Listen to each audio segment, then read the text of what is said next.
But anyway, that's a correction I want to make from last episode.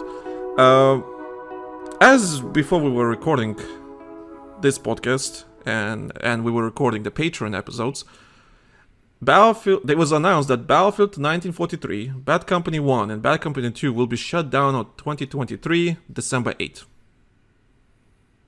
As in, servers will be shut down. And this is going across console and PC as well, I'm assuming. Yes.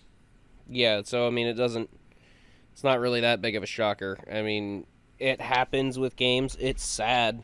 It kind of really is. But it's one of those things where it's like, you know, such is life. It's going to come to a point where shit. And this is why we drive home the fact of, like, community-driven stuff and not to, like, beat the PC drum, but this is one of the reasons why I kind of feel like PC so much better is because I can actually still play Battlefield 4 and a couple of the other older Battlefield games because the servers were still going because their community ran. You don't get that on console because, like, yeah, you can still fire up Battlefield 4 and you can play on console online. That's all well and good until they want to stop paying for the servers. So it's funny. It's a shame. It's funny. Remember again, plugging in the Patreon. Last month's Patreon episode, we talked about live service games being cancelled and what that means for the overall industry. And we did mention that, hey, if the servers are shut down, at least give us the tools to, you know, host those servers. Yeah, at least give the community the ability in order to rent those servers and stuff because there's still, you know, I guarantee even with those older games, there's still, you know, communities that are still built up and around that are constantly playing. So, I mean, if they want to still keep playing, then, you know, don't take that away from them. Give the community the option that if they want to shell out the money monthly in order to keep a server going, then they can. I just want to check because they shut down Medal of Honor about a month ago. Sad times.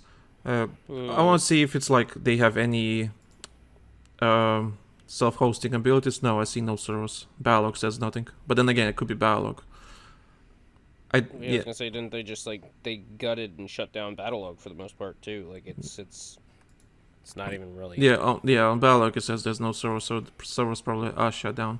I wouldn't trust that though. I would probably. Actually, yeah, I'll launch the game. We'll see because I don't think Medal of Honor Warfighter has any self-service, you know, servers and stuff. But maybe some people figure it out. I don't know. I'll check because I'm really curious. It's possible. I mean, It's not like it's in the realm of impossible. It's just if, you know, the developer has to give those tools out. God. They have to make that available. So, as Bad Company 2 is being challenged, I just realized, oh shit, damn it. I need to play some Hardline before they shut down that bitch. Yeah, I need to play some Hardline before they're gonna shut that down. Oh, man. I need to record some footage for Hardline. Yeah, holy shit. It's been a while. Shit. Yeah, now I'm checking how many servers are on Hardline. Like, there's 2 servers running. One is 64-player TDM, 43 players out of 64, and another one is like 8 players playing Conquest? Yeah. That's interesting. Maybe it's a random server, random game modes and stuff. That would explain it. But yeah, so these games are being shut in and Mirror's Edge. The first one, I think? They said the first one. I didn't even know. I had no idea the first one had any online capability. I had no idea it has multiplayer. Neither did I. I'm like, what? Mirror's Edge servers are shutting down? What the fuck are they doing? Just storing times? You can't do that locally? Yeah, I don't know what they mean by Mirror's Edge. I don't get that either. Are they talking about... But they say Mirror's Edge, not Mirror's Edge 2, so... Oh, and by the way, you won't be able to purchase these games, by the way. Oh, so they're not only shutting them down, they're taking them off the fucking market, too. Yeah, it says... will be removed from the digital storefronts and you will be no longer able to purchase them. So you can't even play the single player of these games. Wait! You can't... I just read. You can't play Mirror's Edge, that is bloody single player game?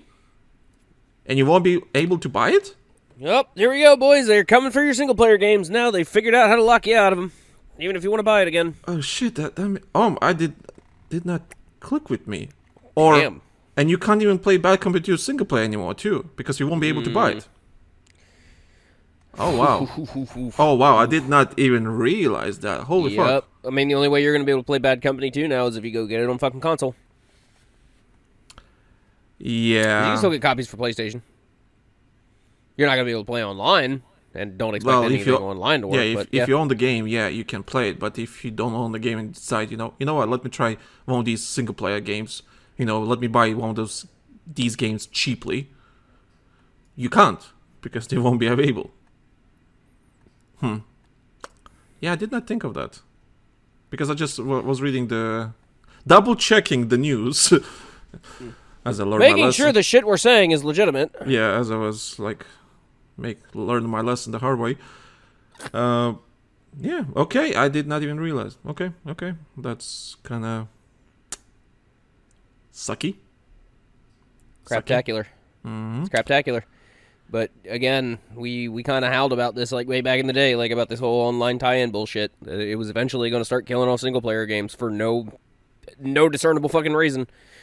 Yeah, and it's not like they can't just kick out a patch that just if it's something like it's because the game has to fucking connect to the servers to work, then why can't they just put a patch out, a day-end patch, that cuts all of that off so at least the player can still have access to the single-player content that they already paid for? Like, it's kind of bullshit that they do that, where it's like, oh, well, the servers are down, you can't play the single-player anymore for, whatever reason. Like, stop designing single-player campaigns and single-player games with such a hardcore online tie-in. You're killing games before a lot of people are done with them. That's bullshit. Like, imagine if Skyrim did that shit. Could you imagine if Bethesda was stupid enough to do that with fucking Skyrim? How many people would be pissed right now? Oh, yeah. I can't buy my 10th version of Skyrim on Game Boy 3DS or some shit. I was gonna say I can't put it on my Frigidaire in my kitchen. But I mean, you legitimately could. But again, like, imagine if they did some shit like that. Like, here we go, Fallout 76, arguably the biggest online single player game in fucking existence. Oh God! And they shut the servers down. You're boned. Yeah, you could have played that whole goddamn game without interacting with a single human being. Same thing for like No Man's Sky and stuff like that. Those games they're geared in saying that they were originally single player games. Just everybody was connected because you could explore it. What happens when those servers shut down? Oh my God! Yeah, now it's gonna be a domino effect. I think now it's gonna be like MMOs. I understand. MMOs are very hard to maintain. MMOs, yeah. And there are only a handful that will last forever. It all just depends upon how much money the community is continuing to invest in it. But that's why a live service model for an MMO works pretty decently for the most part, because the goal of that is to invest time in building up a character or whatever. So those are worthwhile continuing to go. But like, why put so much effort into an online aspect of a single player game to just give it a 5-year shelf life or a 5 to 6 year shelf life, and that's it? And what's bullshit is I could go back and fire up my PlayStation. I could put a PlayStation 1 game in, single player game, and the fucking thing still works over 20 years later. Yeah, even though I enjoyed the digital era of video games, yeah, this is one of the problems when it comes to like you can't buy the game anymore. It's making me yearn for physical media again. Yeah, in a sense. Like, that's fine. Send me the bloody hard drive or something. I don't know. Yeah.